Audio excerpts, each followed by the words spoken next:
Bom dia, na graça e na paz do Senhor Jesus. Amados irmãos, hoje é terça-feira, dia 10 de junho de 2025. E hoje nós vamos ler o capítulo 25 de Segundo Reis, que é o último capítulo de uma história de decadência espiritual e, consequentemente, decadência em todas as outras áreas, porque o povo de Deus que recebeu a lei de Deus, que foi escolhido por Deus, liberto da escravidão no Egito, formado em um povo, em um culto ao seu Deus, não foi fiel a Deus, foi se distanciando de Deus, liderado pelos seus reis ímpios, a maioria deles. Houve logo a divisão após o reinado de Salomão, no reinado de Roboão. Houve a divisão dos dois reinos, reinos de Judá e reino de Israel. Israel nunca mais seguiu ao Senhor adequadamente. Nós vamos ver nas crônicas posteriormente que parte de Israel, do povo, se voltou para Deus nos avivamentos que houve em Judá, mas terminou que o povo de Israel foi levado para o exílio e ficou por isso mesmo, não mais voltou. A região de Israel foi povoada por povos de outras nações que se transformaram nos conhecidos samaritanos, né? Que não serviam a Deus com integridade. E o povo de Judá vai caindo em decadência até quando também é levado em exílio. O povo de Judá, o reino de Judá, tem um destino diferente. Ele vai em exílio, mas ele é restaurado posteriormente, né, como o povo de Deus. Graças a Deus por isso. E essa restauração é resultado puramente da fidelidade de Deus à sua própria palavra, à sua própria promessa. Nós vamos ler isso lá na frente, nas crônicas e nos profetas, né? Mas vamos lá. Hoje, segundo Reis 25, é o desfecho dessa decadência. Então, no 9º ano do reinado de Zedequias, que era vassalo do rei da Babilônia, inclusive colocado no reino por ele, no 10º dia do 10º mês, Nabucodonosor, rei da Babilônia, marchou contra Jerusalém com todo o seu exército, porque o Zedequias tinha se rebelado contra o rei da Babilônia. Ele acampou em frente da cidade e construiu rampas de ataque ao redor dela. A cidade foi mantida sob cerco até o 11º ano do reinado de Zedequias. No 9º dia do 4º mês, a fome na cidade havia se tornado tão rigorosa que não havia nada para o povo comer. Naquela época, as cidades eram muradas, eram defendidas por soldados que ficavam em cima dos grandes muros. Quando havia ataque de exército inimigo, uma das estratégias era cercar a cidade e manter a cidade cercada, sem entrar nem sair ninguém, e a provisão de alimento que havia na cidade ia acabando, até chegar o momento em que a cidade não tinha mais como resistir, era invadida pelo exército inimigo. Quando uma cidade era forte o suficiente, ela reagia ao ataque do inimigo antes que ela fosse cercada e começasse a definhar assim. Então o muro da cidade foi rompido, e todos os soldados fugiram de noite pela porta entre os dois muros próximos ao jardim do rei. Embora os babilônios estivessem em torno da cidade, fugiram na direção da Arabá, mas o exército babilônico perseguiu o rei e o alcançou nas planícies de Jericó. Tentaram fugir, mas não teve jeito, o exército babilônico os alcançou e os prendeu. Todos os seus soldados o abandonaram o rei, e ele foi capturado. Foi levado ao rei da Babilônia em Ribla, onde pronunciaram a sentença contra ele. Olha, esse verso 7 é triste. Executaram os filhos de Zedequias na sua frente, furaram os seus olhos, prenderam-no com algemas de bronze e o levaram para a Babilônia. Acho que foi a irmã Raquel, comentou na leitura anterior, disse: ainda bem que a gente vai para o Novo Testamento, ler o Novo Testamento, Romanos, porque essa leitura de Reis é pesada. É verdade, é triste. No 7º dia do 5º mês do 19º ano do reinado de Nabucodonosor, rei da Babilônia, Nebuzaradã, comandante da guarda imperial, conselheiro do rei da Babilônia, foi a Jerusalém, que já estava vencida, né? Incendiou o templo do Senhor. Olha que coisa triste. O palácio real, todas as casas de Jerusalém e todos os edifícios importantes. Todo o exército babilônico que acompanhava Nebuzaradã derrubou os muros de Jerusalém. Ele levou para o exílio o povo que sobrou na cidade, os que passaram para o lado do rei da Babilônia e o restante da população. Mas o comandante deixou para trás alguns dos mais pobres do país para trabalharem nas vinhas e nos campos. Ainda deixou alguns lá, os mais pobres. Os babilônios destruíram as colunas de bronze, os suportes e o tanque de bronze que estavam no templo do Senhor e levaram o bronze para a Babilônia. Também levaram as panelas, as pás, os cortadores de pavio, as vasilhas e todos os utensílios de bronze utilizados no serviço do templo. O comandante da guarda imperial levou os incensários e as bacias de aspersão, tudo que era feito de ouro puro ou de prata, levado para a Babilônia, os utensílios do templo de Deus. As duas colunas, o tanque e os suportes que Salomão fizera para o templo do Senhor eram mais do que podia ser pesado. Cada coluna tinha 8 metros e 10 centímetros de altura. O capitel de bronze no alto de cada coluna tinha 1 metro e 35 centímetros de altura e era decorado com uma fileira de romãs de bronze ao redor.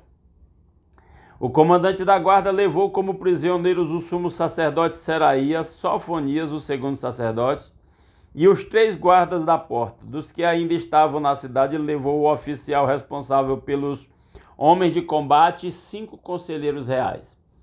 Também levou o secretário principal, o líder responsável pelo alistamento militar no país, e 60 homens do povo. O comandante Nebuzaradã levou todos ao rei da Babilônia em Ribla. Lá em Ribla, na terra de Amate, o rei mandou executá-los. Que triste. Assim Judá foi para o exílio, para longe da sua terra. Nabucodonosor, rei da Babilônia, nomeou Gedalias, filho de Aicã e neto de Safã, como governador do povo que havia sido deixado em Judá. Quando Ismael, filho de Netanias, Joanã, filho de Careá, Seraías, filho do Netofatita, Tanumete e Jazanias, filho de um Maacatita, todos os líderes do exército, souberam que o rei da Babilônia havia nomeado Gedalias como governador, eles e os seus soldados foram falar com Gedalias em Mispá. Então o rei deixou lá um governador e agora comandantes do exército que tinham se dispersado voltaram para lá para falar com Gedalias. Gedalias fez um juramento a esses líderes e a seus soldados, dizendo: não tenham medo dos oficiais babilônios. Estabeleçam-se nesta terra e sirvam o rei da Babilônia e tudo lhes irá bem. Mas no 7º mês, Ismael, filho de Netanias e neto de Elisama, que tinha sangue real, foi com 10 homens e assassinou Gedalias e os judeus e os babilônios que estavam com ele em Mispá. Assassinado o governador colocado pelo rei da Babilônia. Então, todo o povo, desde as crianças até os velhos, inclusive os líderes do exército, fugiram para o Egito com medo dos babilônios. O profeta Jeremias vai contar essa história lá no livro de Jeremias.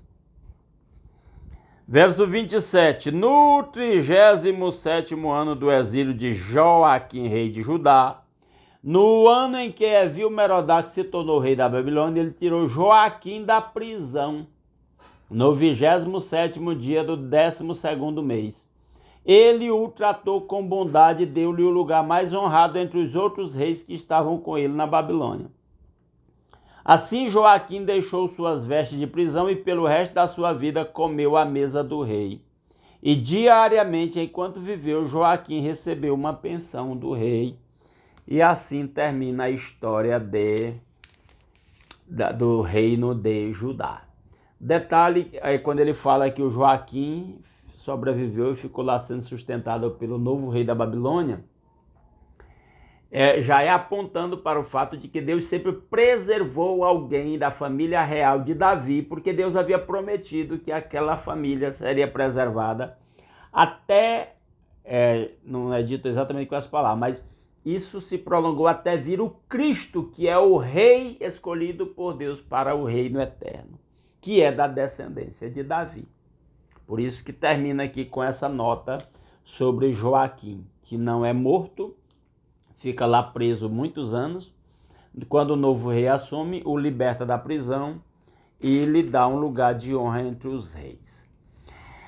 E assim terminamos segundo Reis.